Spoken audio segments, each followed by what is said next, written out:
शिकत असताना अवखडा चक्र आज शिकत असताना आपल्याला त्याच्यामध्ये वेगवेगळ्या गोष्टी दिसतील. आता मग त्याच्यामध्ये काय काय वेगळं दिसेल आपल्याला, की आपल्याला त्याच्यामध्ये नक्षत्र दिसतील, त्याच्यामध्ये आपल्याला राशी दिसतील, त्याच्यामध्ये आपल्याला जन्म अक्षर दिसतील, त्याच्यामध्ये आपल्याला अजून आपल्याला ग्रह दिसतील, त्याच्यामध्ये आपल्याला योनी दिसेल, त्याच्यामध्ये आपल्याला असे देवता दिसतील, त्याच्यामध्ये आपल्याला आराध्य वृक्ष जो काही आहे आपला तो आपल्याला तिथे त्याच्यावरून बघता येईल. असं अवखडा चक्र आहे. या अवखडा चक्र हे पंचांगाचं एक मूलभूत भाग आहे, ज्याच्यावरनं आपण आजचा पंचांगाचं जे तिसरं अंग आहे नक्षत्र नावाचं, तर ते नक्षत्र नावाचं अंग आपण त्याच्यावरून शिकणार आहोत. असं असं हे अवखडा चक्र आहे. आणि या अवखडा चक्रामध्ये बारकाईने जर बघायला गेलो आपण, तर आपल्याला बऱ्याच गोष्टी त्याच्यावरून सुद्धा, म्हणजे अवखडा चक्रावरून सुद्धा आपण अनेक गोष्टींचे निर्णय हे जे काही आहे हे आपल्या जीवनामध्ये आपण सहज पद्धतीने घेऊ शकतो, किंवा सहज पद्धतीने आपण त्या निर्णयांचा अवलंब आपल्या जीवनामध्ये करू शकतो. असं अवखडा चक्र आहे. बरं, आता या अवखडा चक्रामध्ये बघा की अनेक मुद्दे आपल्याला तशा पद्धतीने थोडेसे कव्हर होतील, की त्याच्यामध्ये आपल्याला हरवलेली वस्तू जी काही आहे तर ती शोधण्यासाठी म्हणून सुद्धा अवखडा चक्र आपल्याला हे खूप मोठ्या प्रमाणामध्ये सहकार्य करतं. बरं, आणि अवखडा चक्रामध्ये या सर्व गोष्टी ज्या काही आहेत ह्या काय म्हणतात त्याला, गुंफलेल्या आहेत, अगदी सहज पद्धतीने गुंफलेल्या आहेत. हा, त्याच्यासाठी वेगळं असं काही विशेष त्यासाठी म्हणून काही नाही, थोडंसं ज्ञान असणं आवश्यक आहे. आणि तेवढं ते ज्ञान आपल्याला आलं की आपण अगदी सहज त्याच्यावरती ती गोष्ट आपण त्याच्यापासून मिळवू शकतो, त्याच्यापासून प्राप्त करू शकतो. असं हे पंचांगाचा एक महत्वाचा भाग आहे अवखडा चक्र, ज्याच्यामधून आपल्याला नक्षत्र नावाचा जो काही विभाग आहे या पंचांगाचा, तो विभाग आपल्याला इथे याच्यावरून आपण शिकत असतो, किंवा याच्यातनं आपल्याला बघायला मिळतो. असं हे अवखडा नावाचं चक्र आहे. बरं, तर आपण अवखडा चक्राकडे जाऊयात. बरं, या अवखडा चक्रामध्ये 2 पानं मी तुम्हाला प्रथम दाखवतो, म्हणजे एकच पान आहे खरं ते, पण ते 2 पानांमध्ये विभागलं गेलेलं आहे.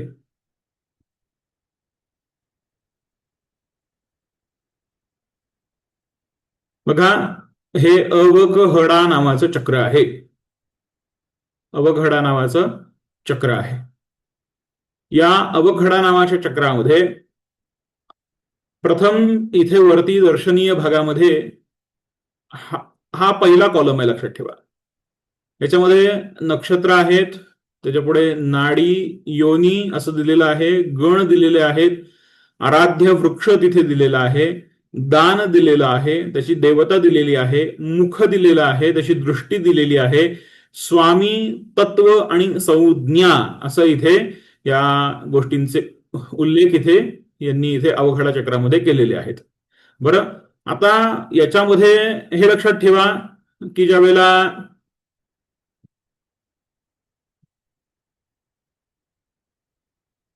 हे लक्षात ठेवा की याच्यामध्ये हे नक्षत्र जे काही आहेत ह्या नक्षत्रांच्या इथे आकडे दिलेले आहेत बघा, 1 2 3 4 5 6 7 8 आणि 9 अशा पद्धतीने इथे हे शेवटचं 9वं अश्लेषा नावाचं नक्षत्र आहे इथे. बरं, अश्लेषा नावाचं नक्षत्र आहे. बरं, आपण आता इथे थोडस सुरुवातीला आपण इथे फक्त भाग बघूयात, अश्विनी नक्षत्र बघूयात. बरं, अश्विनी नक्षत्र आहे, त्याची नाडी ही आद्य नाडी आहे. बरं, आद्य नाडी आहे. बरं, अश्विनी नक्षत्राचा कोणताही व्यक्ती हा आपल्याला आद्य नाडीचाच सापडतो. आद्य, मध्य आणि अंत्य हे कृत्तिकाच्या इथे अंत्य आहे. बरं, भरणीच्या इथे मध्य आहे. बरं, भरणीला मध्य नाडी येते, कृत्तिकेला अंत्य नाडी येते, रोहिणीला परत अंत्य आहे, मृगेला मध्य आहे आणि आर्द्राला आद्य आहे. आर्द्राला आद्य आहे. याच्या पुढे पुनर्वसूला आद्य आहे, पुष्यला मध्य आहे आणि अश्लेषाला अंत्य आहे. अश्लेषाला अंत्य आहे. आता इथे मघाला अंत्य आहे, मध्य आहे आणि आद्य आहे. हे लक्षात ठेवा की याचा सिक्वेन्स कसा होतो, आद्य मध्य अंत्य, अंत्य मध्य आद्य. या पद्धतीने याचा सिक्वेन्स जातो. त्यामुळे आपल्याला नक्षत्र बघायला फार सोप्या प्रमाणात पडतात की एखादं नक्षत्र आपण बघितलं की नक्षत्रावरून त्याचा नंबर जर आपल्याला लक्षात आला की हा किती नंबरचं नक्षत्र आहे, तर त्याच्यावरून आपल्याला त्याची नाडी सुद्धा सहजगत्या ओळखता येते. बरं, आता याच्या पुढे इथे त्याची योनी दिलेली आहे. योनी म्हणजे काय, प्रकार. योनीचा अर्थ होतो इथे प्रकार. आता याचा प्रकार कोणता आहे, तर इथे अश्विनी नक्षत्र हे अश्वयोनीला पुढे आणतं. म्हणजे भरणी नक्षत्र गजयोनीला आणतं, कृत्तिका हे मेषला आणतं, रोहिणी हे सर्पाला आणतं, मृग हे सर्पाला आणतं. आर्द्रा हे परश्वान, पुनर्वसू मार्जाड, पुष्य हे मेष आणि याच्या पुढे अश्लेषा हे परत पुढे मार्जारच असावा तिथे. तर आता अशा पद्धतीने आहे. आता इथे हे याला का महत्व आहे, तर इथे खाली राशींचे घातचक्र नावाचा एक भाग असतो. हे राशींचे घातचक्र आहे. या राशींच्या घातचक्राच्या खाली बघा, इथे तुम्हाला दिसत असेल पंचांगामध्ये, तर दाते पंचांग ज्यांच्या समोर आहे आता, त्यांनी आपल्या पंचांगामधला अवखडा चक्र काढा आणि त्याच्यामध्ये पान नंबर 9 काढा. म्हणजे ते पंचांग कोणत्याही सालाचं असलं तरी ते 9 पानावरतीच त्यांचं दाते पंचांगाचा अवखडा चक्र असतो, हे लक्षात ठेवा. बरं, इथे नामाक्षरांचे वैरवर्ग पाहण्याचे कोष्टक. नामाक्षरांचे वैरवर्ग पाहण्याचा कोष्टक.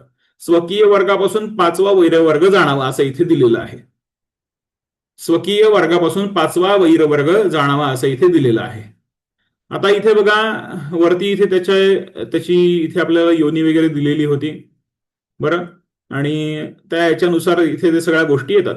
ते जर लक्षात नसेल, म्हणजे लक्षात असेल तर ठीक आहे, पण लक्षात नसेल तर आपल्याला इथूनही बघता येतं. हे परत याच्यापासूनही बघता येतं. आता इथे बघा नामाक्षरांचे वैरवर्गामध्ये हा प्रथम प्रकार येतो गरुड, दुसरा येतो मांजर, तिसरा येतो सिंह, त्याच्यानंतर कुत्रा, त्यानंतर सर्प, उंदीर, गज आणि हरिण. आता नामाक्षरांचे वैरवर्ग पाहण्याचे कोष्टक. आता हे वैरवर्ग कसे बघायचे आहेत किंवा याचा उपयोग नेमका कुठे होणार आहे आपल्याला, तर याचा उपयोग आपल्याला जो काही आहे यांच्या बरोबरीनं आपले जर समजा एखाद्या नक्षत्राशी जुळतंय की नाही जुळतंय, किंवा त्या अक्षराशी जुळतंय, त्या नक्षत्राच्या पर्टिक्युलर एखाद्या चरणाशी जुळतंय की नाही जुळतंय, हे बघण्याचं काम हे नामाक्षरांचे वर्ग याच्यापासून आपल्याला येतं. मग नामाक्षरांचं आपल्याकडे बघा, आपल्याकडे काय म्हणतात त्याला, थोडक्यात घरात नवरा बायकोंमध्ये जर सतत वाद होत असतील, मी फक्त उदाहरण म्हणून सांगतोय, जर सतत वाद होत असतील किंवा वडील मुलाचं पटत नसेल, मुलगा आईचं पटत नसेल, किंवा मुलीचं आणि आईचं किंवा बहिणींचं पटत नसेल, तर इथे नामाक्षरांचे वैरवर्गावरून आपल्याला त्यांची अवस्था ही जी काही आहे ही आपल्याला कळून दे. सहज मी दैनिक जीवनामध्ये बघतोय, दैनिक जीवनामध्ये फक्त तुम्हाला सांगतोय हे कशा पद्धतीने वापरायचं. हे जे काही आहे हे खूप काय मी तुम्हाला आता याच्यातली फक्त खूप बेसिक गोष्ट सांगणार आहे. आता काय गोष्ट सांगणार आहे तुम्हाला याच्यातली बेसिक, की समजा नामाक्षर आपलं अ आहे, तर याचा नामाक्षरांच्या वैरवर्गापासून स्वकीय वर्गापासून 5वा वैरवर्ग जाणावा. आता माझा स्वकीय वर्ग कोणता आहे, गरुड हा माझा स्वकीय आहे, म्हणजे आ इ उ ए हे जे काही आहे हे माझं स्वकीयामध्ये येतं. तर हे जे काही आहे इथून 5वा, 1 2 3 4 आणि 5, गरुड आणि सापाचं पटणार आहे का, तर नाही पटणार. त्यामुळे गरुड आणि साप जे काही आहेत हे एकमेकांचे शत्रू आहेत. मग आता या सापापासून मोजूयात, 1 2, समजा माझा सर्प हे माझं स्वकीय क्षेत्र आहे, 1 2 3 4 आणि 5 येतं की नाही गरुडापर्यंत, हो येत आहे. मग मांजर आणि उंदीर, सिंह आणि गज, कुत्रा आणि हरिण अशा पद्धतीने. 1 2 3 4 आणि 5 अशा पद्धतीने ते त्यांचे एकमेकांचे शत्रू असतात. आता इथे वरती यांची अक्षरं दिलेली आहेत बघा, यांची इथे अक्षरं दिलेली आहेत. हा, आता ही जी अक्षरं आहेत या अक्षरांचा संबंध, समजा आता मी आ इ उ ए ही याच्यापासून समजा माझं नाव असेल, समजा माझं नाव असेल, बरं.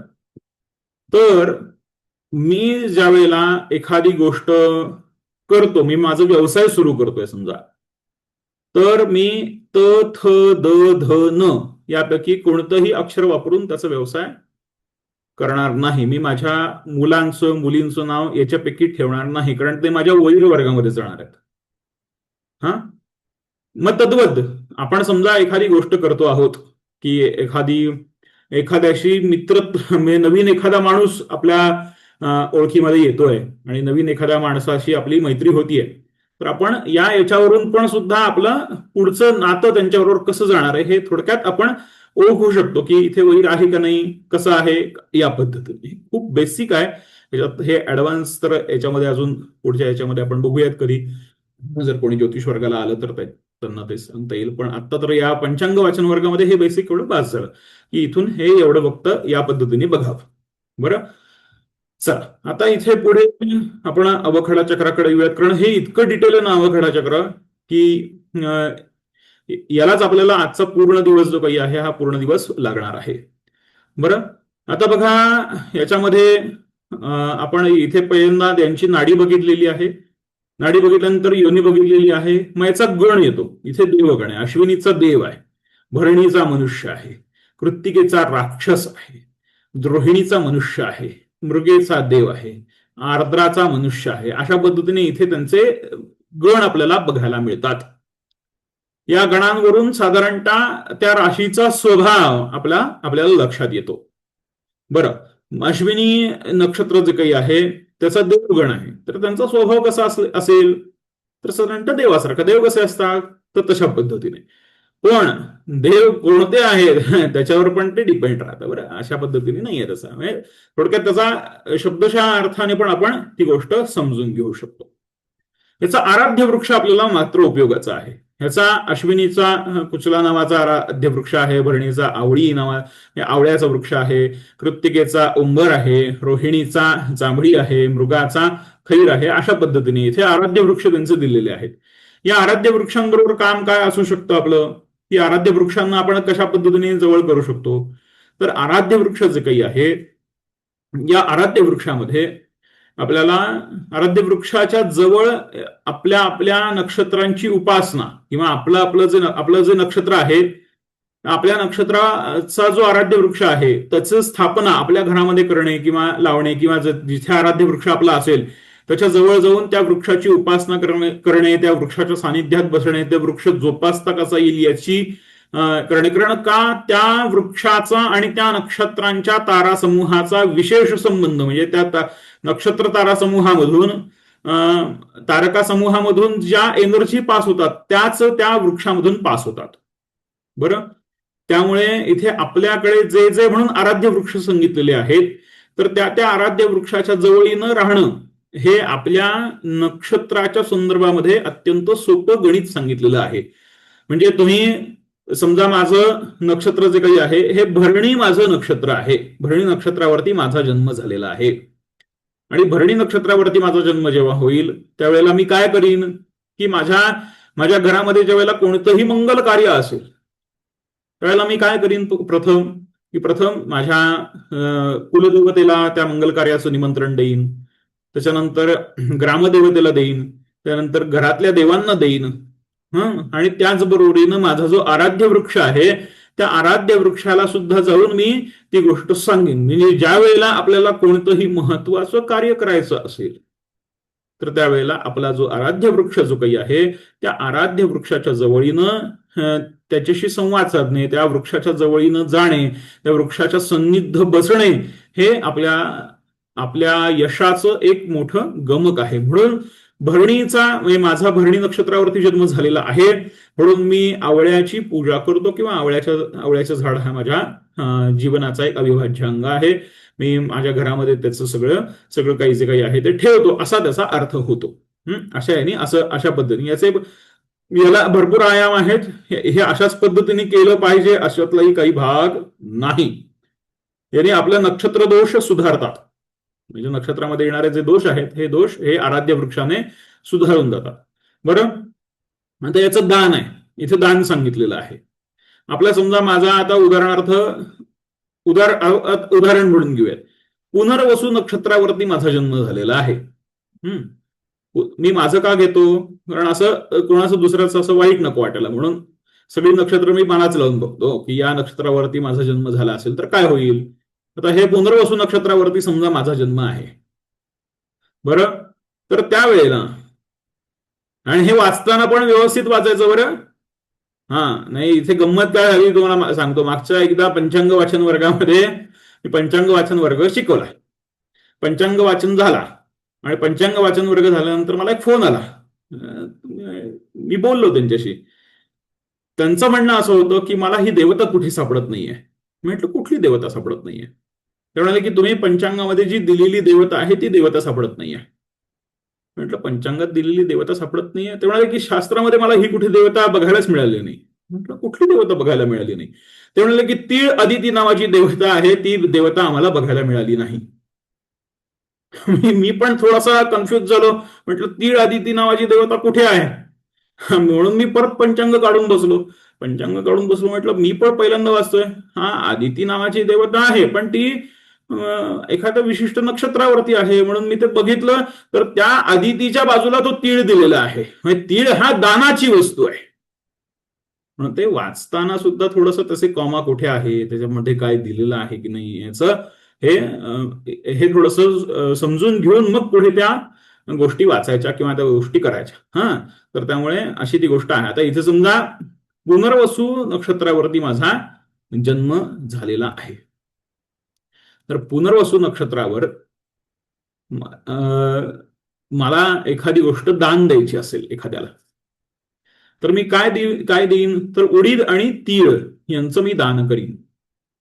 बरं, तुम्हाला जर समजा दान देण्यायोग्य व्यक्ती जर कोणी सापडत नसेल किंवा तर तुम्ही सरळ शिवमंदिरामध्ये जाऊन या गोष्टींचं जे काही आहे ते दान तिथे तुम्ही देऊ शकता. आता थोडक्यात हा जो काही आहे हा उपासनेचा भाग झाला. पण उडीद किंवा तीळ यांचं मी दान माझ्या नक्षत्राप्रमाणे करू शकतो. पुष्य नक्षत्राप्रमाणे इथे रक्त वस्त्र म्हणजे लाल रंगाचं वस्त्र असं मी तिथे दान देऊ शकतो. अश्लेषाच्या प्रमाणे मी तिथे तीळ देऊ शकतो. बरं, त्याच्यापुढे धेनू पण दिलेला आहे. धेनू पण दिलेला आहे. म्हणून अश्लेषाच्या प्रमाणे मी तिथे गाय पण दान करू शकतो, मी तीळ पण दान करू शकतो. आपल्याला जसं जे काही शक्य आहे त्या पद्धतीने दान करायचं. दान करायला सांगितलंय म्हणून तिथे लिहिलं आहे गाय दान करायची आणि गोदान आता किती महाग चाललंय हे आपल्यालाही माहिती आहे. एका गायीची किंमत किती असते हे पूर्वीपासून तसंच आहे. तर त्या सगळ्या गोष्टी ज्या काही आहेत त्या गोष्टींचा सारासार विचार करायचा आणि सारासार विचार करून त्या गोष्टींचा अवलंब जो काही आहे तो आपल्या जीवनामध्ये जो काही आहे तो सहज पद्धतीने करायचा. समजा उदाहरणार्थ आता हे अवघडा चक्र कशा पद्धतीने घ्यायचं वापरायचं, अगदी बेसिक. मी आता या अवघडा चक्रामध्ये समजा या अवघडा चक्रामध्ये मला माझी एखादी गोष्ट म्हणजे माझ्या घरामध्ये अडचण आलेली आहे कुठली तरी आणि ती अडचण माझी सुटतच नाहीये. तर त्यावेळेला मी नक्षत्र प्रमाण मानून, कारण माझं जन्म नक्षत्र हेच मी प्रमाण मानलेलं आहे, मला बाकी काहीही येत नाही. देवतेचं सगळं काही करून झालेलं आहे पण मला त्याच्यातनं काही मार्ग सापडत नाही. तर त्यावेळेला माझं जे नक्षत्र असेल त्या नक्षत्राला प्रमाणभूत मानून त्या नक्षत्राची जी देवता असते त्या देवतेची उपासना आणि त्या देवतेसाठी सांगितलेलं जे काही दान आहे ते दान केल्याने सुद्धा माझ्या या गोष्टी ज्या काही आहेत या गोष्टी अगदी सहजगत्यारित्या त्या सुटत असतात. याच्यासाठीच हे पंचांगामध्ये अवखडा नावाचं चक्र दिलेलं असतं. असं बऱ्याच वेळेला मला प्रश्न येतो, तुम्हीही तुमच्या आजूबाजूच्यांना अगदी सहजरित्या सांगू शकता बरं हे की असा प्रश्न असा विचारला जातो की गुरुजी आता काय दान करावं. आता आम्हाला काहीतरी दान करण्याची इच्छा झालेली आहे, काय दान करू असं प्रश्न ज्यावेळेला येतो, तर त्यावेळेला आपल्या अवघडा चक्रामध्ये आपल्या नक्षत्राच्या समोर काय दिलेलं आहे. आता अच्छा अमुक अमुक एक गोष्ट दिलेली आहे, तर अमुक अमुक एक गोष्ट मी तिथे दान करू शकतो. अशा पद्धतीने आपल्याला जे काही शक्य असेल ते तिथे तुम्ही त्या पद्धतीने दान करावं असं तिथे त्याचा संकेत आहे. बरं, आता इथे याची मुख आणि दृष्टी दिलेली आहे. मुख आणि दृष्टी दिलेली आहे. मुख आणि दृष्टी दिलेली आहे. आता मुखामध्ये काय दिलेलं आहे बघा. तिर्यक आणि मुख आहे तिर्यक अश्विनी नक्षत्राचं. भरणी नक्षत्राचं मुख कसं आहे, अधोमुख आहे, खाली आहे. कृत्तिकेचं पण अधोमुख आहे. रोहिणीचं ऊर्ध्व आहे. मृगेचं तिर्यक आहे. आर्द्राचं ऊर्ध्व आहे. आणि पुनर्वसूचं तिर्यक आहे. मुष्याचं ऊर्ध्व आहे आणि आश्लेषाचं अधो आहे. बरं, अशाच पद्धतीने इथे प्रत्येकाची हे मुख दिलेली असते आणि त्याच्यापुढे दृष्टी दिलेली आहे. अश्विनी नक्षत्राची दृष्टी ही मंद दृष्टी आहे. भरणी नक्षत्राची दृष्टी ही चिबीट आहे. आता या दृष्टींची नावं आहेत. बरं, या दृष्टींची नावं आहेत. बरं, त्या दृष्टींची नावं अशीच का आहेत किंवा असं त्याला का आहे त्याचं आपण वाटल्यास विश्लेषण नंतर करूया. पण ही दृष्टींची नावं आहेत. चिबीट नावाची याची दृष्टी आहे. बरं, कृत्तिका या कृत्तिकेची दृष्टी ही सुलोचन नावाची दृष्टी आहे. रोहिणीची अंध नावाची दृष्टी आहे.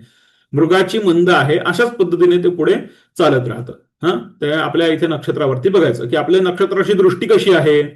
समजा माझा जन्म जो काही आहे हा जन्म रोहिणी नक्षत्रावरती झालाय असं धरून चला. एवढ्यातल्या एवढ्यात 3 नक्षत्र बदललीत बरं. रोहिणी नक्षत्रावरती जन्म झालाय असं धरून चला. तर रोहिणी नक्षत्राची दृष्टी कशी आहे, अंध दृष्टी आहे आणि ऊर्ध्वमुख आहे. वरती बघणार आहे आणि याची दृष्टी अंध आहे असा याचा अर्थ होतो.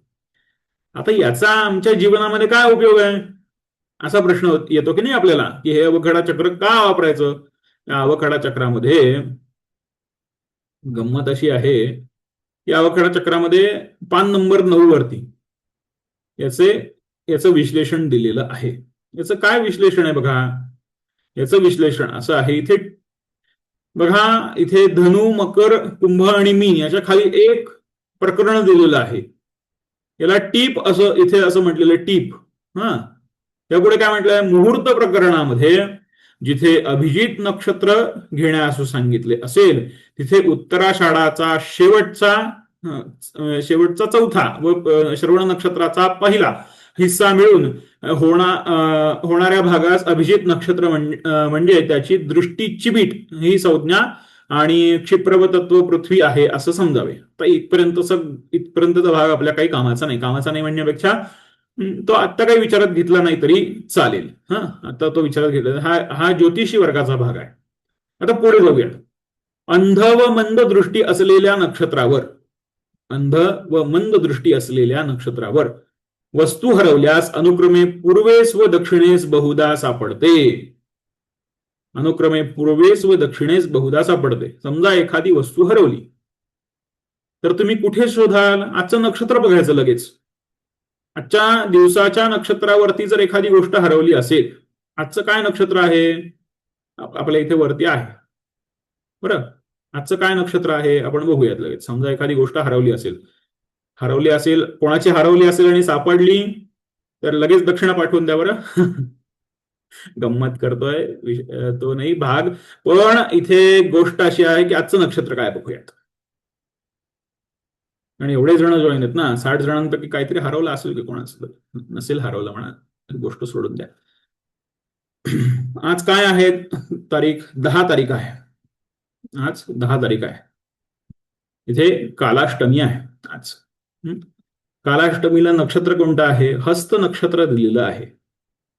कोणतं नक्षत्र आहे, हस्त आहे. कधीपर्यंत आहे ते 15:40 पर्यंत आहे.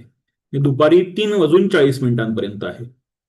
आता दुपारी 3:40 जर माझी एखादी गोष्ट हरवली असेल आणि मला ते लक्षात आलं असेल, म्हणजे ज्यावेळेला लक्षात येतं त्यावेळेला तो क्षण असं म्हणायचा. ती वस्तू हरवली आहे. वस्तू हरवल्याचा क्षण म्हणजे तर काय आपल्याला सांगून थोडीच हरवणार आहे की आता मी हरवतो असं नाही ना. हस्त नक्षत्रावरती आपली एखादी वस्तू हरवलेली आहे तर हस्त कुठे आहे बघा, तर हस्त इथे आहे 13 नंबरला. याची दृष्टी काय आहे, मुख आणि दृष्टी याचं तिर्यक मंद, म्हणजे मंद दृष्टी आहे आणि तिर्यक आहे.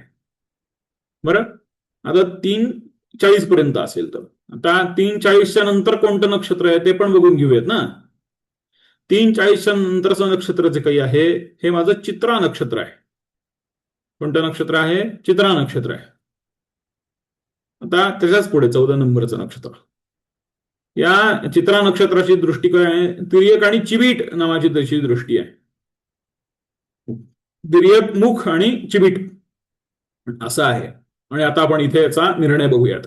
अंध व मंद दृष्टी असलेल्या नक्षत्रावर वस्तू हरवल्यास अनुक्रमे पूर्वेस व दक्षिणेस सापडते. मग आता इथे आपली दृष्टी काय आहे दोघांची, समजा 3:40 पर्यंत हरवलं असेल तर माझी इथे मंद दृष्टी आहे. इथे मंदचं काही येतो का, हा अंध व मंद आला आला. आणि इथे पुढे काय आहे, चिबीट आहे. समजा 3:40 पर्यंत हरवली असेल आणि माझी इथे इथे नक्षत्राची दृष्टी कोणती आहे, तर मंद आहे. मंद आहे म्हणजे मंद नक्षत्राची दृष्टी ज्या वेळेला असेल त्यावेळेला दक्षिणेस सापडते. दक्षिण दिशेला शोधा म्हणजे ते सापडेल. दक्षिण दिशेला शोधा म्हणजे सापडेल असा त्याचा अर्थ होतो. आणि अंधदृष्टी असेल तर पूर्व दिशेला शोधा म्हणजे सापडेल असा त्याचा दुसरा अर्थ होतो. अंधला पूर्व आणि मंदला दक्षिण, अशा याच्यामध्ये शोधायचं. हे अंधमंद करून पूर्व आणि दक्षिणेचा मध्य नाही गाठायचा, आग्नेय कोपऱ्यात शोधायला नाही जायचं. पूर्वेस आणि दक्षिणेस अशा पद्धतीने, म्हणजे जिथे अंधदृष्टी असेल तिथे पूर्वेस शोधा, मंद दृष्टी असेल तिथे दक्षिण दिशेमध्ये शोधा, ते सापडते. आता समजा 3:40 नंतर माझी वस्तू हरवलेली आहे आणि चित्रा नक्षत्रावरती वस्तू हरवलेली आहे. तर चित्रा नक्षत्रावरती हरवलेली वस्तू जी काही आहे ते माझी दृष्टी कुठली आहे, चिबीट दृष्टी आहे आणि सुलोचन दृष्टी आहे. पुढे चिबीट व सुलोचन दृष्टीच्या नक्षत्रावर वस्तू हरवल्यास अनुक्रमे पश्चिमेस व उत्तरेस हुडकावी. अनुक्रमे पश्चिमेस व उत्तरेस हुडकावी. आणि त्याच्या पुढचं वाक्य फार महत्वाचं आहे, बहुधा सापडत नाही. बहुधा सापडत नाही, बहुधा सापडत नाही.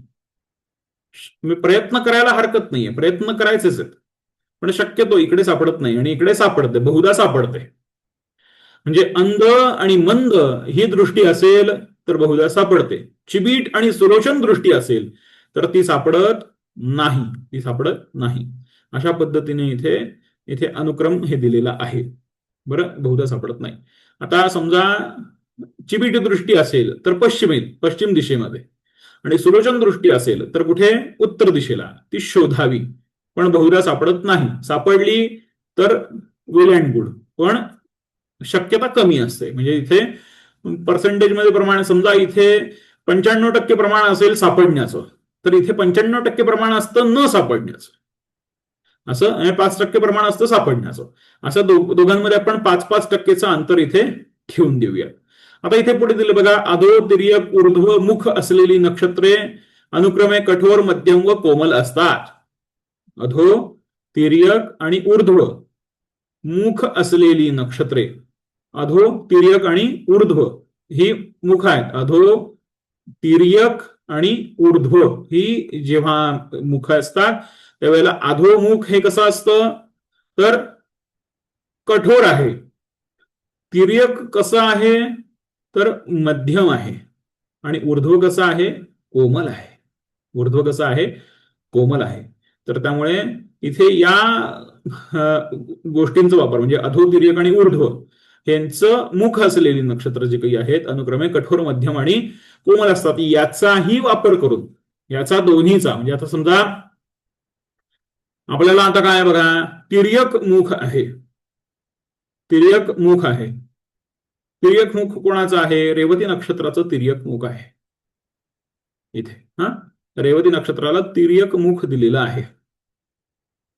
यांचं कारण, यांचं हे काय आहे तिर्यक मुखाचं, अधो तिर्यक. तिर्यक हे मध्यम असतं, ओके. तर हे मध्यम आहे. हे मध्यम प्रमाणामध्ये आपल्याला हे नक्षत्र जे काही आहे ते साथ देईल कधी एखादी गोष्ट जर शोधायची असेल तेव्हा. आणि त्याची दृष्टी काय आहे? अंध आहे. मग अंधदृष्टी असल्या कारणानं हे पूर्व दिशेला शोधल्यानंतर मध्यम प्रमाणामध्ये, म्हणजे हा ठीक आहे, म्हणजे गोष्ट आपली एखादी सापडेल किंवा अशा पद्धतीने त्याचा अर्थ होतो. पण समजा आता इथे बघा, अधो अंध ही दृष्टी असेल. अधो हे नक्षत्र, अधो हे कसं मुख आहे? तर कठोर आहे आणि अंधदृष्टी आहे. अंध कशी आहे? अंध ही पूर्व दिशेला आहे. तर पूर्व दिशेला असल्या कारणानं इथे शोधताना मला बहुत परिश्रम करायला लागतील, असा त्याचा अर्थ होतो. कठोर ज्या वेळेला असतं त्यावेळेला परिश्रम जास्त, मध्यम असतील त्यावेळेला परिश्रम मध्यम, ठीक आहे, म्हणजे मीडियम, म्हणजे थोडेसे करावे लागतील पण थोड्याने सापडेल. आणि कोमल असेल तर त्यावेळेला लगेच सापडेल, असा त्याचा अर्थ असतो. बरं, किंवा ते त्वरित सापडेल असा त्याचा अर्थ असतो. याचे अनेकांना अनेक अनुभव येतात. बरं, या नक्षत्रावरून बघण्याचे अनेकांना अनेक अनुभव येतात. बरं, त्याच्यासाठी म्हणून काही वेगळं हे इथे बघण्याची आवश्यकता नाही. साधारणतः आपण ज्या वेळेला हे अवखडा चक्र बघतो त्यावेळेला आपल्याला त्यातनं या सगळ्या गोष्टी ज्या काही आहे, याच गोष्टी आपल्याला बेसिक माहिती असणं आवश्यक आहे. बेसिक माहिती असणं आवश्यक आहे. हा सगळा जो काही भाग आहे इथला खालचा, पीडा दिवस, चरणाक्षरे, चरणांक, चरणस्वामी, नवांश समाप्ती, हा ज्योतिषाचा भाग आहे, हा आपला भाग नाही. याच्यामध्ये आपल्याला बघायची काही आवश्यकता नाही. आता इथे बघा, इथे म्हणजे इथे आता प्रत्येक याच्यामध्ये 4 चरण असतात. मूळ राशीचे, मूळ नक्षत्राचे 4 चरण आहेत. 1, 2, म्हणजे पहिलं चरण, दुसरं चरण, तिसरं चरण आणि चौथं चरण, अशा पद्धतीने. ह्याचे जे 4 कॉलम केलेले आहेत हे मुळाचे 4 हे आहेत. आणि हे कुठे आहेत मुळाचे 4? हे धनु राशीमध्ये उपस्थित आहेत. हे धनु राशीमध्ये उपस्थित आहेत, किंवा धनु राशी या मूळ राशीच्या 4ही चरणांमध्ये उपस्थित आहे, असा त्याचा अर्थ होतो. मग धनुराशी अजून कुठल्या 4 चरणांमध्ये उपस्थित आहे? पूर्वाषाढाच्या 4 चरणांमध्ये उपस्थित आहे. पूर्वाषाढाच्या, हे खालचे आकडे जो होते हे आपला आत्ताचा भाग नाहीच आहे. हे खालचे, हे जे काही आहे हे आपल्याला, हे सगळं जे काही आहे हे पूर्वाषाढा इथे उपस्थित आहे आणि उत्तराषाढेचं 1 चरण इथे उपस्थित आहे, असा इथे बघता येतं. आता समजा आपल्याला आपल्या घरामध्ये एखादं मूल जन्माला आलेलं आहे आणि आपल्याला माहिती नाही आहे की त्याचं नाव काय ठेवायचं, तसं चरण कोणतं आहे, काहीही माहिती नाही आपल्याला. कारण ते शोधणार कसं ना, कारण त्याच्यासाठी ते आपल्याला हे माहिती नाही, पण बेसिक ज्ञान माहिती आपल्याला. समजा मूळ नक्षत्रावरती बाळाचा जन्म झालेला आहे, मूळ नक्षत्रावरती बाळाचा जन्म झालेला आहे, तर त्यावेळेला बेसिक मध्ये आपण इथे इथे त्याची जी काही चरणाक्षर इथे दिलेली आहेत, इथे बघा, इथे चरणाक्षर इथे म्हणून भाग येतो. चरणाक्षर इथे जी दिलेली आहेत, ये यो भा भी, आपण इथे सहजगत्या थोडंसं काम हलकं करायचं म्हणून ज्योतिषाचं त्याला असं सहज विचारू शकतो की मूळ नक्षत्रावरती जन्म झालेला आहे, ते ये यो भा भी पैकी आमचं नाव कोणतं येईल, म्हणजे त्यांचं चरण काय म्हणतात त्याला, की त्याचं चरण कोणतं आहे, पहिलं चरण आहे का चौथं चरण आहे, आम्हाला फक्त एवढं सांगा. अशा पद्धतीने आपणही याचं बेसिक मध्ये पाहू शकतो. किंवा आपल्याकडे समजा एखादी पत्रिका असेल समोर, तर पत्रिकेमध्ये चरण दिलेलं असतं, मूळ मूळ नक्षत्र चरण 2, चरण 3, चरण 4 असं दिलेलं असतं. तर तसं चौथं चरण असेल तर तसं चरणाक्षर जे काही आहे ते भी येतं. तर अशाही पद्धतीने आपण ते बघू शकतो.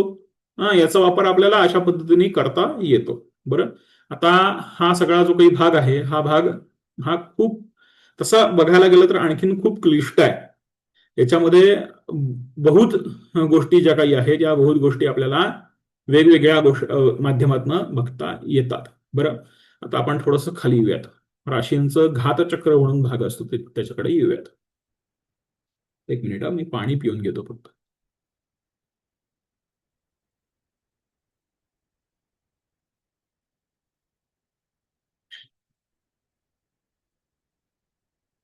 बघा, हे राशींचं घातचक्र आहे.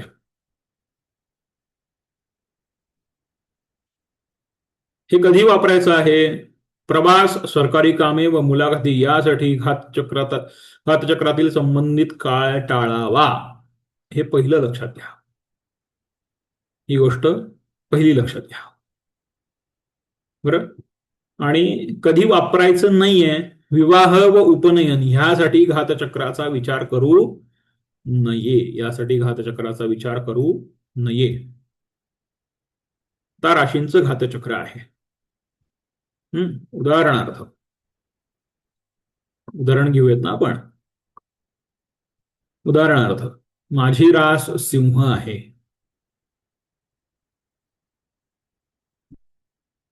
सिंह राशीला ज्येष्ठ मास जो काही आहे, ज्येष्ठ मासामध्ये मी माझं कोणतंही महत्वाचं कार्य जे काही आहे ते करणार नाही. माझ्या तिथी कोणत्या आहेत? तृतीया आहे, अष्टमी आहे आणि त्रयोदशी आहे. त्या दिवशी मी कोणतंही महत्वाचं कार्य करणार नाही. वार कोणता आहे? शनिवार आहे. शनिवारी मी कोणतंही महत्वाचं काम करणार नाही. ज्यावेळेला मूळ नक्षत्र असेल तर त्यावेळेला मी कोणतंही महत्वाचं काम करणार नाही. हे सिंह राशीसाठी. इथे योग आहे. योगामध्ये धृती योग असेल त्यावेळेला मी कोणतंही महत्वाचं काम करणार नाही. आणि बव करण असेल त्यावेळेला मी कोणतंही महत्वाचं काम करणार नाही. आता हे प्रहर पुरुष चंद्र स्त्री चंद्र, हे पुरुष चंद्र स्त्री चंद्र हे जे काही आहे हा भाग आपण इथे आता सोडून देऊयात. हा जो काही भाग आहे हा आता आपल्या काही कामाचा नाही. 1, 6, 4 हे किंवा हे खालचे जे सगळे हे आहे ते आपल्या काही कामाचे नाहीत.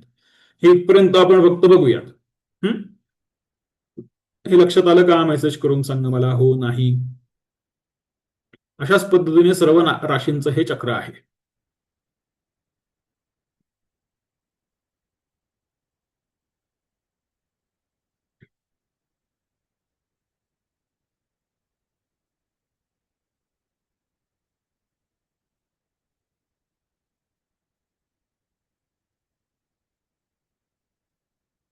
आपल्या पत्रिकेमध्ये दिलेलं असतं.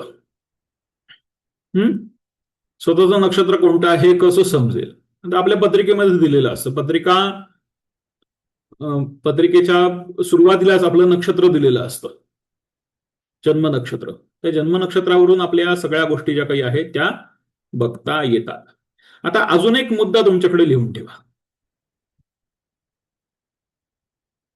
अजून एक मुद्दा तुमच्याकडे लिहून ठेवा.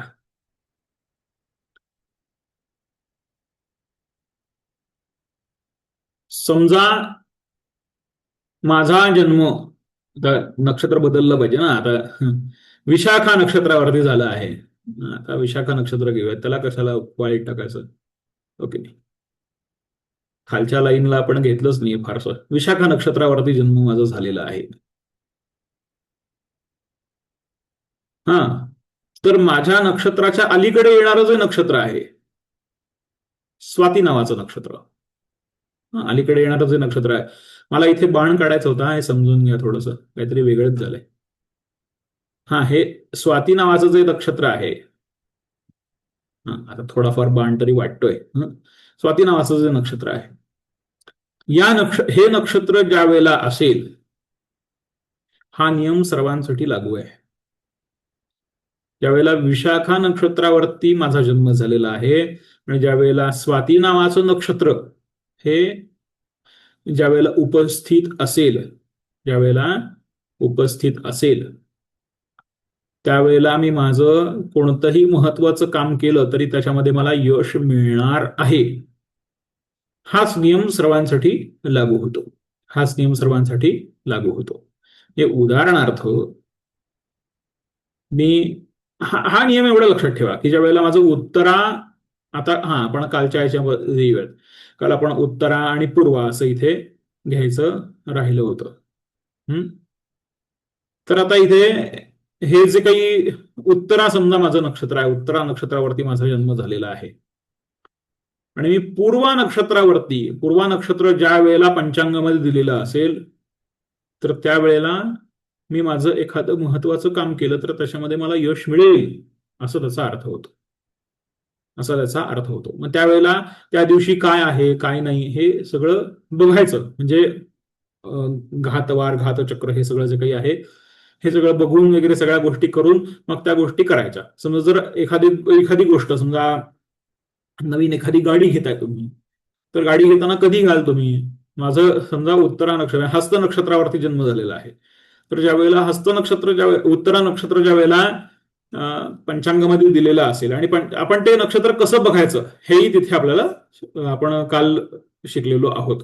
ते कमी आपण शिकलेलो आहोत. त्याला कला आणि मिनिटे असं म्हणतात. कला आणि मिनिटे असं म्हणतात. बरं, तर हे ज्या वेळेला असेल, हे ज्या वेळेला असेल, तर त्यावेळेला मी माझं कोणतंही महत्वाचं कार्य करू शकतो. हे या अवखडा चक्राचं खूप मोठी देणगी आहे आपल्याला. बरं, पहिल्या नक्षत्राचं आधीचं नक्षत्र हे आपल्याला उपकारक असतं. हे आपल्याला उपकारक असतं, हे नेहमी लक्षात ठेवा. आता समजा माझा जन्म जो काही आहे, हा माझा जन्म अश्विनी नक्षत्रावरती झालेला आहे, तर आता माईक ऑन करून सांगा मला की माझ्यासाठी उपकारक नक्षत्र कोणतं?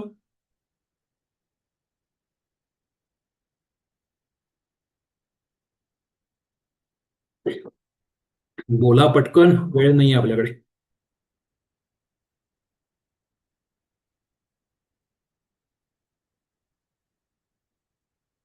माईक ऑन करून बोला. तुमचे हात मला दाखवू नका आज. माईक ऑन करून बोला, पटकन बोला.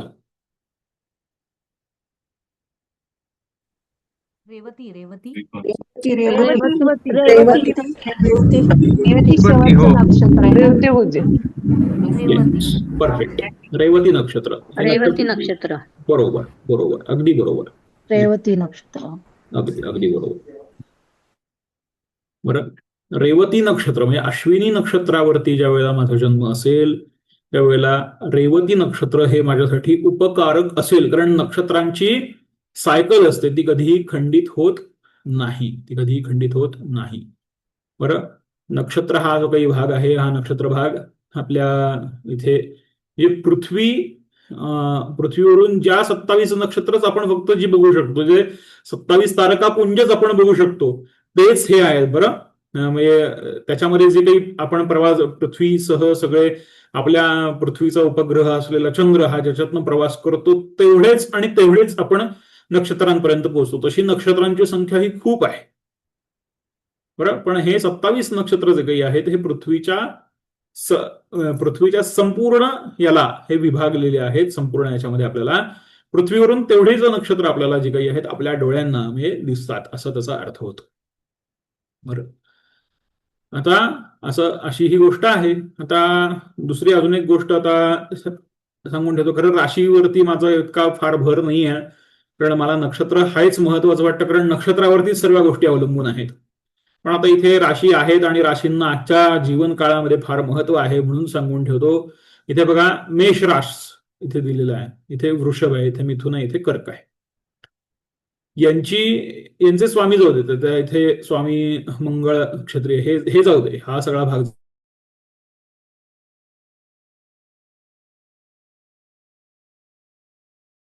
नकारे करू. को होस्ट मला म्यूट करू नका. सगळ्यांना म्यूट करता, तुम्ही मला पण म्यूट करता. बरं, इथे मेष रास आहे समजा उदाहरणार्थ, तर याचं तत्व जे काही आहे, हे तत्व अग्नी आहे. याच्याकडे आपण लक्ष देऊयात. वृषभ रास आहे, याचं तत्व पृथ्वी आहे, याच्याकडे आपण लक्ष देऊयात. मिथुन रास आहे, याचं तत्व वायू आहे, याच्याकडे आपण लक्ष देऊयात. आणि कर्क रास आहे, याचं जलतत्व आहे, याच्याकडे आपण लक्ष देऊयात. अग्नी पृथ्वी वायू जल, अग्नी पृथ्वी वायू जल, असं हे पुढे चालत राहतं 12 राशींपर्यंत. मेषला अग्नी, सिंहचा अग्नी, आणि पुढची जे धनु रास असते त्याचाही अग्नी. वृषभेला पृथ्वी, कन्येला पृथ्वी, आणि त्याच्या पुढे मकर ही पृथ्वी. बरं, त्याच्या पुढे मिथुन, तुला आणि कुंभ हे वायू तत्वाची रास आहे. आणि कर्क, वृश्चिक आणि मीन हे जलतत्वांच्या राशी आहेत. बरं, तर यांचा वापर आपल्या जीवनामध्ये काय आहे? ज्यावेळेला चंद्र हा वृषभ राशीमध्ये प्रवेशित असेल, कन्या राशीमध्ये प्रवेशित असेल आणि मकर राशीमध्ये प्रवेशित असेल, त्यावेळेला केलेलं काम हे अक्षय्य प्रमाणामध्ये राहतं, जे स्थिर राहतं. स्थिर राहतं त्याचा अर्थ असा होतो. बरं, समजा एखादं काम आपल्याला सुरू तर करायचं आहे, पण ते काम आपल्याला म्हणजे काही जणांचं खूप पाठीमागे लागलेलं असतात बघा, हे गोष्ट करा, ही गोष्ट करा, ही गोष्ट करा, अमुक एखादी गोष्ट करा, अमुक एखादी गोष्ट करा, आणि आपल्याला ते काम करायचं नसतं आणि म्हणजे ते डोकेदुखी असतं आपल्यासाठी. खरं तर त्यात पुढे फारसं जायचं नसतं. त्यावेळेला अशा व्यक्तींनी ते काम जे काही आहे ते मिथुन, म्हणजे चंद्र ज्या वेळेला मिथुन राशीमध्ये असेल, कुंभ राशीमध्ये असेल आणि तुला राशीमध्ये असेल, त्यावेळेला यापैकी कोणत्याही एका राशीमध्ये असेल तर तिथे आपण ते काम सुरू करावं. आपलं जे काही आहे ते तिथी वगैरे त्याच्यासाठी बघू नये, तर राशी प्रमाणामध्ये आपल्याला त्या गोष्टीचा तिथे ते काम सुरू तर होतं, पण ते काम वाऱ्यासारखं असतं. म्हणजे वारा कसा येतो आणि जातो, इकडून आला तिकडून निघून गेला, अशा पद्धतीने असतं ते. ज्यावेळेला एखादं महत्वाचं काम करायचं असेल त्यावेळेला स्थिर तत्वावरती करावं. एखादी गोष्ट जर परिपक्व पद्धतीने म्हणजे अगदी शुद्ध पद्धतीने जर मिळवायचं असेल तर मेष, सिंह आणि धनु या 3 राशींकडून आपल्याला ते प्राप्त होतं. म्हणजे या 3 राशीच्या वेळेला चंद्र या वेळेला या तिन्हीपैकी कोणत्याही एका राशीमध्ये असतो त्यावेळेला आपल्याला तिथून ते प्राप्त होतात. आणि कर्क, वृश्चिक आणि मीन यांच्यापासून आपल्याला जलतत्वाच्या या राशी आहेत. या जलतत्वाच्या राशी यांच्यापासून आपल्याला काय मिळतं? काम मध्यम प्रमाणामध्ये आहे, फार भांडणतंटा पण आपल्याला नको आहे आणि अगदी सोप्या प्रमाणामध्ये आपल्याला त्याच्यातनं मार्ग काढायचा आहे. कर्क, वृश्चिक आणि मीन याच्याकडे जा आणि चंद्र ज्या वेळेला या राशींमध्ये असेल त्यावेळेला इथे काम सुरू करा. इथे तुम्हाला त्याच्यामध्ये यश जे काही आहे ते यश मिळेल. असं हे सोपं गणित आहे. चला, पंचांगाच्या पान क्रमांक 68 वरती या वर्षीच्या.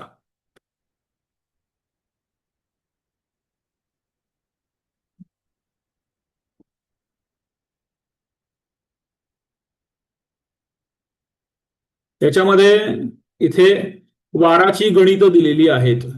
आता आपण वाराकडे येऊयात. वाराची गणितं दिलेली आहेत.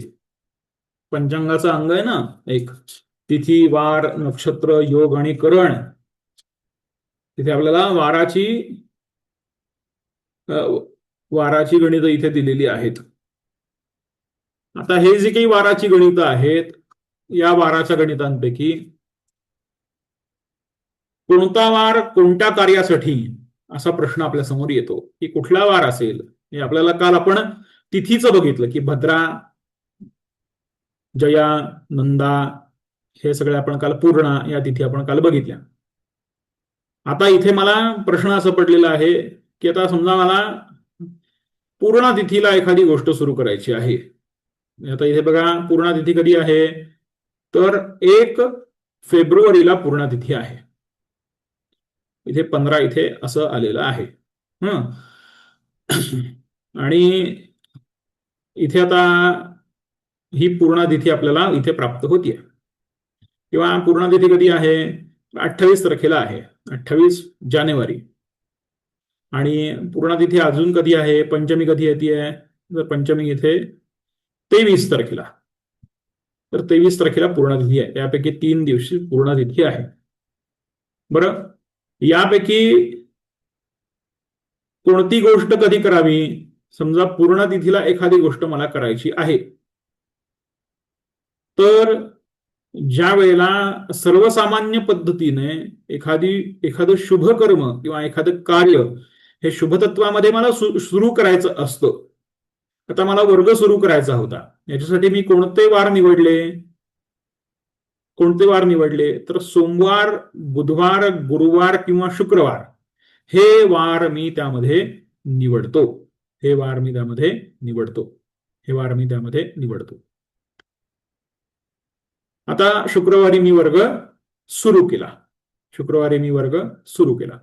तर शुक्रवारी सुरू केलेला जो काही वर्ग आहे हा वाराच्या अनुसारेनं, तिथीच्या अनुसारेनं हे सगळं जे काही आहे हे बघूनच हा वर्ग जो काही आहे हा मी सुरू केलेला आहे. की मला ही गोष्ट या गोष्टीमध्ये हे देताना मला हे मंगल पद्धतीनेच ज्ञान द्यायचं आहे. त्यामुळे मला ही गोष्ट करताना ज्या वेळेला कोणतंही शुभकर्मासाठी म्हणून जो काही हे सांगितलेलं असेल, सर्वसामान्य पद्धतीने म्हणतोय आम्ही, सर्वसामान्य. आपण आता घातचक्र पण शिकलेलो आहोत, तर आपल्या घातचक्राचा पण आपण तिथे विचार करावा. आपल्या घातचक्राचा सुद्धा आपण तिथे विचार करावा. आपलं घातचक्र समजा आता उदाहरणार्थ मला तुला राशी आहे माझी, आणि तुला राशीमध्ये गुरुवार हा जो काही आहे हा मला घातवार सांगितलेला आहे. तर मी मुद्दामून गुरुवारी शुभकर्म सुरू करायला सांगितलेलं आहे आणि गुरुवारीच एखादी चांगली तिथी येते आहे म्हणून मी तिथे ते कर्म करणार नाही. त्याच्यासाठी म्हणून मी माझं घातवार पण बघणार. हे थोडंसं कॉम्बिनेशन करणार मी या सगळ्या गोष्टींचं. बरं, शुभकर्मासाठी म्हणून जे काही वार सांगितलेले आहेत ते शुभकर्मांचे वार असे आहेत: सोमवार, बुधवार, गुरुवार आणि शुक्रवार. सोमवार, बुधवार, गुरुवार आणि शुक्रवार. आणि अशुभ कर्मांसाठी म्हणून जे वार सांगितलेले आहेत. आता अशुभ कोण कर्म करतं? तर अशुभ कर्म म्हणजे काय काय काय काय म्हटलेलं आहे त्याच्यामध्ये? अशुभ कर्मांमध्ये युद्ध हे अशुभ कर्म आहे. एखाद्याला दंड देणं, शिक्षा करणं हे अशुभ कर्म आहे. एखाद्याशी वाद घालणं, समजा तुम्हाला घरामध्ये भांडण करायचं आहे तर तो कधी सुरू करावं तर तेही सांगितलेलं आहे त्यांनी. बरं, एखाद्या ठिकाणी वाद घालायचा आहे, दावे ठोकायचे आहेत एखाद्यांवरती, राजकारण करायचं आहे, हे अशुभ कर्म आहे. आता सध्या वातावरण राजकारणाचं अत्यंत तापलेलं आहे. त्यामुळे ते कधी सुरू करावं, त्याच्यासाठी वार कोणते असावे? तर त्याच्यासाठीचे जे वार सांगितलेले आहेत ते वार असे सांगितलेले आहेत: रविवार, मंगळवार, शनिवार हे जे काही वार आहेत हे वार या गोष्टींसाठी अत्यंत उपयुक्त सांगितलेले आहेत. बरं, हे वार कसे सांगितलेले आहेत? अत्यंत उपयुक्त सांगितलेले आहेत या सर्व गोष्टींसाठी. आता कालच आपला एक विषय असा झाला की रविवार हा आपल्याकडे उदित आहे, त्या दिवशी आळसामध्ये ती गोष्ट घेऊ नये. आता मग या गोष्टींचा अर्थ इथे कसा जोडायचा? सगळ्या गोष्टी थोड्याशा काही ठिकाणी विरुद्ध आहेत, काही ठिकाणी आपल्याकडे सरळ अर्थाने पण आहेत. मग यांचा कसा आपल्याला परामर्श यांचा कसा घ्यायचा? तर याचा अर्थ असा होतो की रविवारी उदित वार असल्या कारणानं, आठवड्याची सुरुवात रविवार आपल्याकडे असल्या कारणानं आपण रविवारी आळसामध्ये दिवस घालवू नये. पण याचा अर्थ असा नव्हे त्या दिवशी शुभकर्म सुरू करावं. तर त्या दिवशीचे जे काही कर्म सांगितलेले आहेत ही कर्म या पद्धतीने सांगितलेली आहेत. बरं, शुभकर्मांसाठी परत पुन्हा एकदा हे वार घ्या: सोमवार, बुधवार, गुरुवार आणि शुक्रवार. सोमवार, बुधवार, गुरुवार आणि शुक्रवार हे शुभकर्मांसाठी आहेत. आणि अशुभ कर्मांसाठी रविवार, मंगळवार आणि शनिवार हे अशुभ कर्मांसाठी आहेत. आता अशा पद्धतीने आपणही याच्यामध्ये उतरू शकता. अशा पद्धतीने याचही आपण ही गोष्ट शिकू शकता. बरं, हे असे ही वारांची गणित आहेत. ही वारांची गणित आहेत. अगदी सोपं आहे, अगदी सोपं आहे. बरं, अगदी सोपं आहे. एक मी 2 मिनिटाचं फक्त आपण हे करूयात. पॉज घेतो मी, फक्त 2 मिनिटं द्या मला फक्त. नमस्कार, आपण परत बोलू शकतो. बरं, थोडस आता मुद्दा असा आहे की आपल्याकडे योग सांगितलेले आहेत. इथे योग सांगितलेले आहेत. यापैकी 9 योग जे काही आहेत हे अशुभ आपल्याकडे सांगितलेले आहेत. 9 योग जे काही आहेत आपल्याकडे अशुभ सांगितलेले आहेत. तर आपल्याला त्याचा पण वापर करायला पाहिजे ना. 9 योग जे काही आहेत हे आपल्यासाठी अशुभ सांगितलेले आहेत. ते कोणते कोणते आहेत 9 योग? पहिलं तुम्ही तुमच्याकडे लिहून घ्या. विष्कंभ नावाचा योग आहे, हा अशुभ योग सांगितलेला आहे. विष्कंभ नावाचा योग जो काही आहे हा अशुभ आहे. नंतर व्याघात नावाचा योग जो काही आहे हा अशुभ आहे. मग त्याच्यानंतर अजून कोणता आहे अशुभ? व्यतिपात नावाचा योग जो काही आहे हा अशुभ आहे. त्याच्यानंतर अजून कोणता अशुभ योग आहे? परीघ नावाचा योग जो काही आहे हा अशुभ योग आहे. त्यानंतर वैधृती नावाचा योग जो काही आहे हा अशुभ आहे. गंड नावाचा योग जो काही आहे हा अशुभ आहे. परत एकदा सांगतो, विष्कंभ, पहिला विष्कंभ, दुसरा व्याघात, तिसरा व्यतिपात, चौथा परीघ, पाचवा वैधृती. वैधृती नावाचा योग हा कसा सांगितलेला आहे? हा अशुभ सांगितलेला आहे. बरं. त्याच्यानंतर गंड नावाचा योग जो काही आहे हा अशुभ सांगितलेला आहे. अतिगंड नावाचा योग जो काही आहे हा आपल्याकडे अशुभ सांगितलेला आहे. शूल नावाचा एक योग येतो, हा सुद्धा अशुभ सांगितलेला आहे. आणि वज्र नावाचा योग येतो, हा सुद्धा अशुभ सांगितलेला आहे. अशुभ सांगितलेला आहे. या पद्धतीने या सगळ्या गोष्टी असतात. विष्कंभ, व्याघात, व्यतिपात, परीघ, वैधृती, गंड, अतिगंड, शूल आणि वज्र, हे सगळे जे काही योग आहेत हे योग अशुभ योग सांगितलेले आहेत. अशुभ योग सांगितलेले आहेत.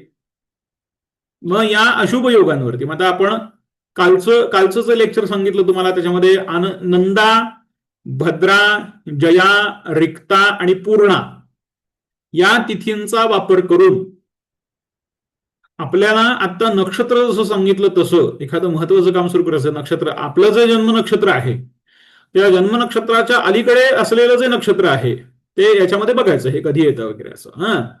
तर ते जन्म नक्षत्र जे काही आहे आणि जन्म नक्षत्राच्या अलीकडे येणारं नक्षत्र हे जर तिथे येत असेल, योग आपल्याला बाकीचे योग, हे 9 योग सोडून बाकीचे सर्व योग चांगले आहेत.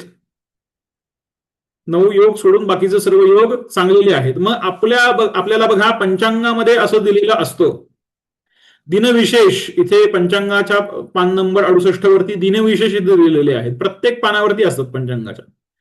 या दिनविशेषामध्ये दिलेला आहे बघा, 19 तारीख हा उत्तम दिवस आहे. आता 19 तारखेला आपण येऊयात. 19 तारखेला काय काय आहे बाबा बघूया. 19 तारखेला राशी मकर आहे, तिथी प्रतिपदा आहे, वार सोमवार आहे. वार सोमवार आहे.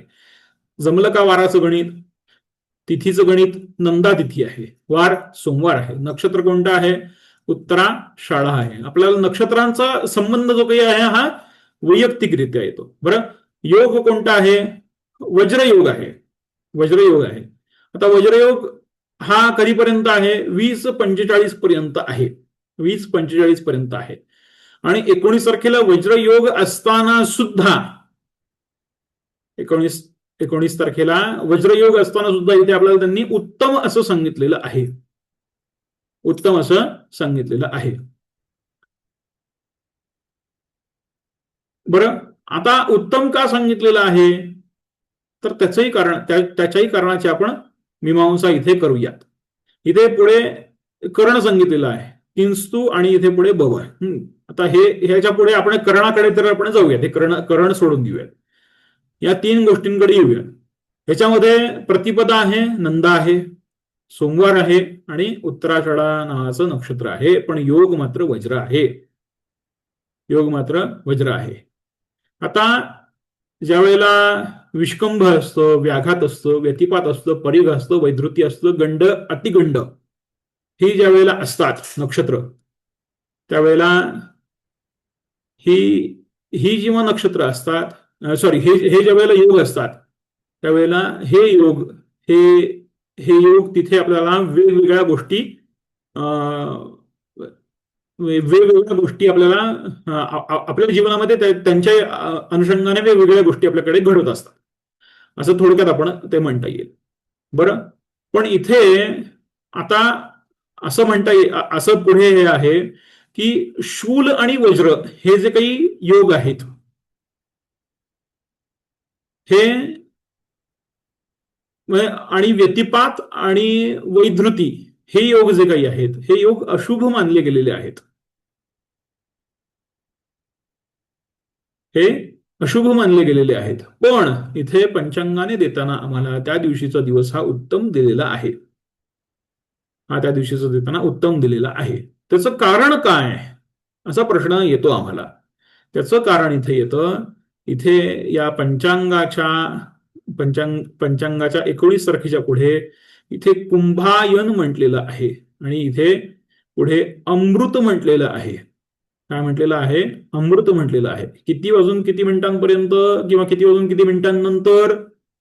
तर 11:52 हे सकाळचे 11:52 अमृत योग त्या दिवशी सुरू होतो आहे.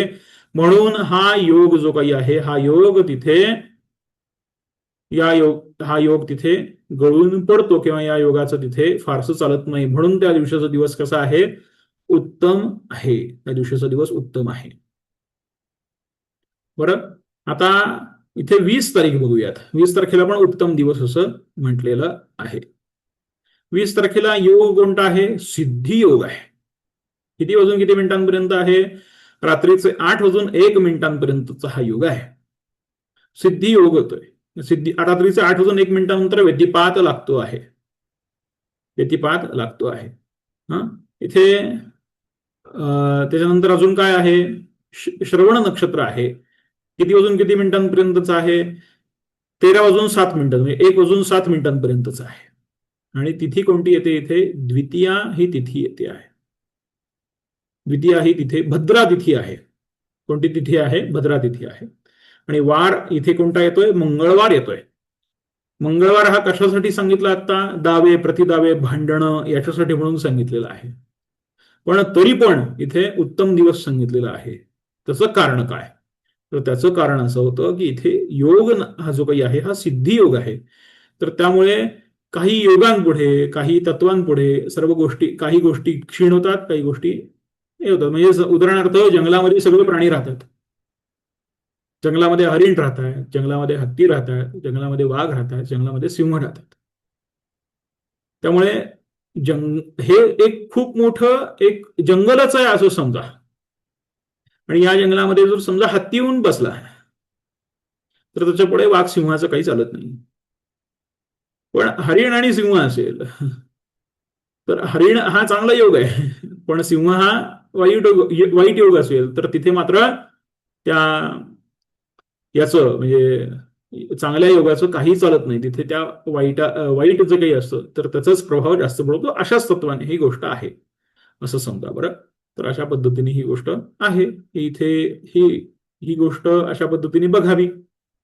आता आपण हे तुम्हाला सांगितलं की कोणते योग अशुभ असतात. कोणते योग अशुभ असतात. आता स्थिरकरण तुमच्याकडे लिहून घ्या. स्थिरकरण कोणता असतो?